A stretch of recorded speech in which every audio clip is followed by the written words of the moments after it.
आपके सवालों का स्वागत है।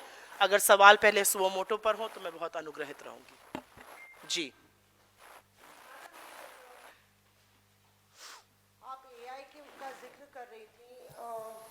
तमाम वीडियोस में एक वीडियो पे चर्चा इसको लेकर भी है कि एक नोटिस आपके खिलाफ सर्व किया गया है। बीजेपी के एक सांसद हैं विष्णुदत्त शर्मा, उन्होंने लोकसभा सचिवालय को लिखा है और कहा है कि ब्रीच ऑफ प्रिविलेज है, कंटेम्प्ट ऑफ हाउस है कि लोकसभा स्पीकर को आप लोग ने खराब लाइट में दिखाया और आक्षेप किया है। ये कौन सा एआई वीडियो है और क्या आप लोग ने इस नोटिस का जवाब दिया? बताया जा रहा है कि आप, जयराम रमेश, पवन खेरा सब लोग इसमें शामिल हैं। मैं इसका जवाब जरूर दूंगी। पहले सुओ मोटो पे जवाब दे दूं, फिर मैं आपकी बात का जवाब दूंगी। अगर एआई समिट पर और एआई के जो हमारे वीडियोस डिलीट हुए उस पर सवाल आपका कोई है तो मैं उसका जवाब दे सकती हूँ, नहीं तो मैं मौसमी जी का जवाब दे देती हूँ। हमारे पास एक नोटिस जरूर आया है और ये लोकसभा के स्पीकर पर जो वीडियो था उस पर आया है। हमने उसमें कुछ टाइम मांगा है और हम उसका जो कानूनी जवाब होगा वो जरूर देंगे। लेकिन अगर मैं आपकी बात का संक्षिप्त में जवाब दूं, क्योंकि ये मामला अभी कानून संगत है, एक तरह से क्वाज़ी जुडिशियल है, अगर मैं आपकी बात का संक्षिप्त में ही जवाब दूं तो नेता विपक्ष को दिखाना लोकसभा में, 84 वर्ष के नेता प्रतिपक्ष को राज्यसभा में दिखाना, यह ब्रीच ऑफ प्रिविलेज है कि नहीं है, इसका बीजेपी जवाब देगी। और उसमें हमने ऐसी कौन सी बात कही है? जनरल नरवाणे की किताब को नहीं दिखाने दिया जा रहा था। 14 मिनट राहुल गांधी बोलते हैं, 11 मिनट हम लोग स्पीकर महोदय को देखते हैं। तो मुझे नहीं लगता कि उसमें कुछ इतनी प्रिविलेज की बात है। और जब वीडियो पर एआई जनरेटेड लिखा है तो वो डिस्क्लेमर है कि ये वीडियो एआई से बनाया गया है, ये नाट्य रूपांतर है। Either the BJP doesn't understand technology or they are so immersed in their fake news that they don't understand how new technology works. उनके जो वीडियोस हैं वो इतने सबस्टैंडर्ड हैं कि बेचारे उस घटिया वीडियो से उठ ही नहीं पा रहे हैं, अच्छे वीडियोस की सराहना नहीं कर पा रहे हैं।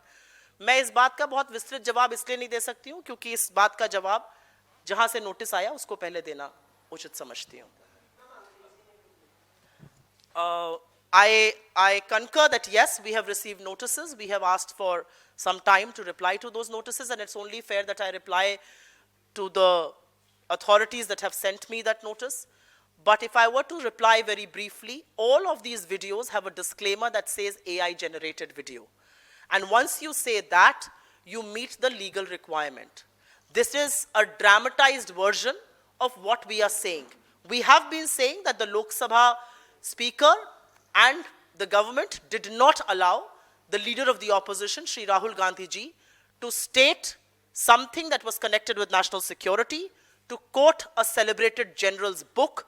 They have been sitting on permissions for that book to be printed, and that's exactly what that video says. So I personally feel there's nothing wrong with it. The videos that are coming from the stable of the BJP are so substandard and so cheap that I feel sorry for whoever is making them. If they want, we can give them some lessons in how to make better videos. Is this a part of the same 9 videos that has also? Yes, this is a part of the 9 videos that have been taken down. 20 मार्च को कोई law आ रहा है जिसके तहत social media पर जो भी videos डालते हैं उनको डिलीट कर, या मैंने ये नहीं कहा, मैंने कहा एक ऐप सहयोग नाम की एक पोर्टल बनाया जा रहा है जिसमें 25-30 ब्यूरोक्रेट्स रहेंगे जो जॉइंट सेक्रेटरी लेवल के हैं अक्रॉस मिनिस्ट्रीज, और उसमें सोशल मीडिया प्लेटफॉर्म्स भी रहेंगे और उन ब्यूरोक्रेट्स को जो भी वीडियो अनुचित लगता है वो डिलीट करवाया जा सकता है। ये आर्बिट्ररी है, ये मनमाना है, ये लोकतंत्र पर, अभिव्यक्ति की आजादी पर बहुत बड़ा प्रहार है। नहीं, इस हिसाब से तो कहीं भी मान लो किसान का आंदोलन हो गया, कोई भी युवा आंदोलन कर अपनी डिमांड को तो लेकर, आपको नहीं पता ये वीडियोस डिलीट कराए गए? आपको नहीं पता टीवी चैनल्स बेचारे अपने वीडियो डिलीट करते हैं? आपको नहीं पता सोशल मीडिया प्लेटफॉर्म्स ने किसान आंदोलन के दौरान कितने वीडियो डिलीट कराए गए थे? आपको नहीं पता कि जब इस देश का किसान जाड़ा गर्मी बरसात में अपने हक के लिए आंदोलन कर रहा था तो उनके वीडियो डिलीट कराए जा रहे थे? आप लोग कुछ कर दीजिए अभी सरकार के खिलाफ। अगर आपकी ट्वीट ना डिलीट कराई जाए तो आप आइएगा हमारे पास, करिए ट्वीट। आप लोग करते नहीं है ट्वीट, तो आपके पास ऐसी नोटिस आती नहीं है। चलो एक सवाल और है कि संसदीय कार्य मंत्री ने सदन में कहा कि राहुल गांधी देश के लिए खतरा है। पहले मैं इस पर सवाल दूंगा, आज एक वीडियो वायरल हुआ है, मैं इस पर जवाब दे लूं फिर उस पर बात करूंगी। सुप्रिया जी, एक वीडियो जो अभी भी नहीं डिलीट हुआ है और सोशल मीडिया पे वायरल है, जिसमें एक शख्स है जो ये कहता है कि राहुल गांधी को घर में घुस के गोली मारेंगे। 25 सांसदों को एक एक करके गोली मारेंगे, और ये कोई कर्मी सेना के बताए जा रहे हैं, राज सिंह ओमेरा इन, और 24 घंटे का समय भी दिया है। इस तरह के वीडियो तो नहीं डिलीट करवाए जा रहे हैं और अभी भी सोशल मीडिया पे है, और प्रशासन की तरफ से न कोई एफआईआर हुआ है, न कोई अभी तक गिरफ्तारी हुई।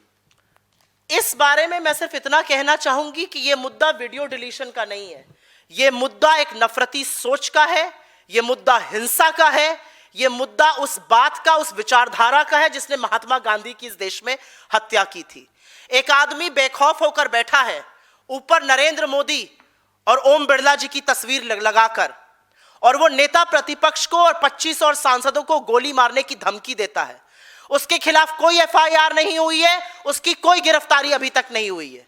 मैं पूछना चाहती हूं ओम बिरला जी से, ये लफंगा जो अपने आप को कर्णी सेना का बता रहा है, ये अपने आप को आपका समर्थक बताता है, आपको इस वीडियो पर कोई आपत्ति नहीं है?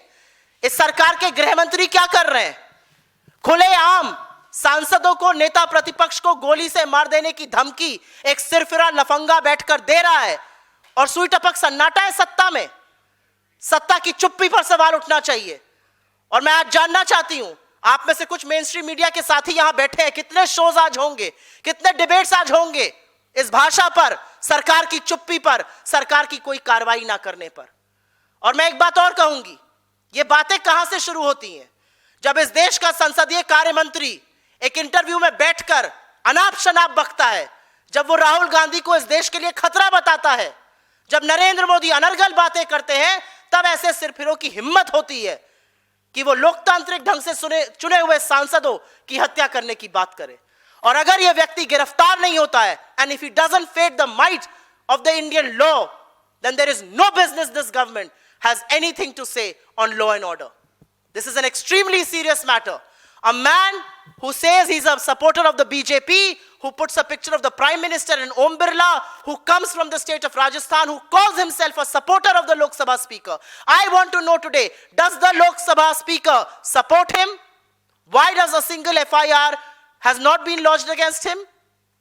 Why has he not been arrested? And this is a broader malaise of what affects us.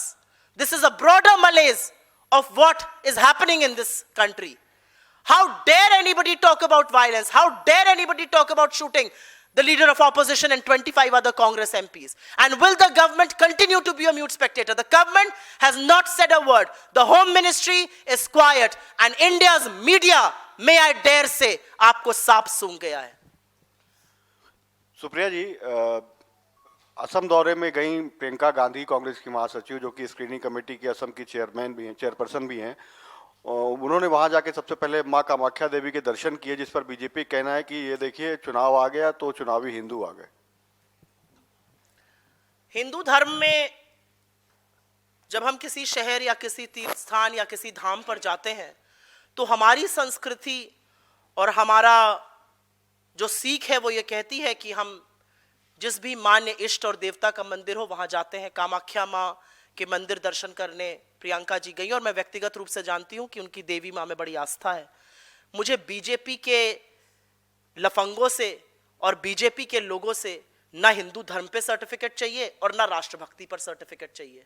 वो लोग तो ये बताएं कि एक आदमी बैठकर हिंसा की बात कर रहा है, इस देश में गोली मारने की बात कर रहा है, और आप बैठकर मुंह में दही जमाकर आंखों में पट्टी बांधकर क्या कर रहे हैं? इस बात का जवाब दीजिए। अगर गृह मंत्री इस देश में है, अगर इस देश में कानून व्यवस्था है, अगर इस देश में प्रधानमंत्री हैं, अगर बिरला जी बड़े आहत हो जाते हैं अपने वीडियो देखकर, तो इस वीडियो को देखकर भी थोड़ा आहत, थोड़ी आपत्ति जताइए। मैं ये बोलना चाहती हूं। क्या होगा?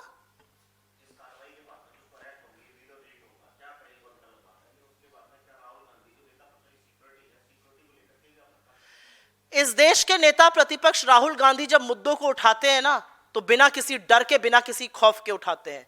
वो अकेले इस देश में नेता है जो मोदी की आंख में आंख डालकर उनकी विफलताओं पर बात करते हैं, सत्य और साहस से लड़ाई करते हैं। वो किसी से डरते नहीं है। ऐसे सिरफिरों से डरकर राहुल गांधी राजनीति नहीं करते हैं, ऐसे सिरफिरों से डरकर बाकी लोग के देश राजनीति करते हैं। एक आदमी उनको गोली मारने की धमकी दे रहा है, आपको लगता है राहुल गांधी उससे डर जाएंगे? डरने का काम नरेंद्र मोदी का है। एआई वीडियो से डरते हैं, महिला सांसदों से डरते हैं, एआई करते हैं फिर भी एआई से डरते हैं। पहले बातें करते थे एआई की, अब एआई वीडियो डिलीट करा रहे हैं। डरने का काम नरेंद्र मोदी का है, हमने ये बीड़ा उनको सौंपा हुआ है। कभी रेडार में छुपने की बात करते थे, आज एआई वीडियो के पीछे छिपने की बात कर रहे हैं, उनसे क्या बात करी जाए।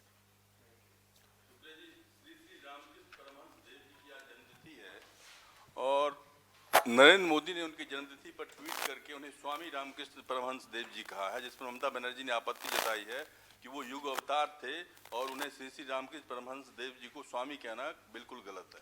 नरेंद्र मोदी जी लगातार महापुरुषों को बेइज्जत करते हैं। उन्होंने संसद में ही बंकिम बाबू कह दिया था। वो शायद अपनी लफाजी में ये भूल जाते हैं कि कुछ लोगों के लिए ज्यादा आदर, ज्यादा सम्मान, वो संस्कृति की उतना उनको ज्ञान नहीं है। पर मुझे लगता है कि ये उनका अल्प ज्ञान, ये उनका अधकचरी जो नॉलेज है संस्कृति की, वो दिखाता है। जो कहना था वो बंगाल की मुख्यमंत्री ने कह दिया। बहुत धन्यवाद आप लोगों का। एआई वीडियो पर आप लोग जरूर इस पर कवरेज देंगे और कुछ ऐसे ट्वीट आप लोग भी करिए, 2-4 जो आपके भी डिलीट हो, आपके पास भी नोटिस आए, आप लोग कुछ ऐसा कर ही नहीं रहे। धन्यवाद।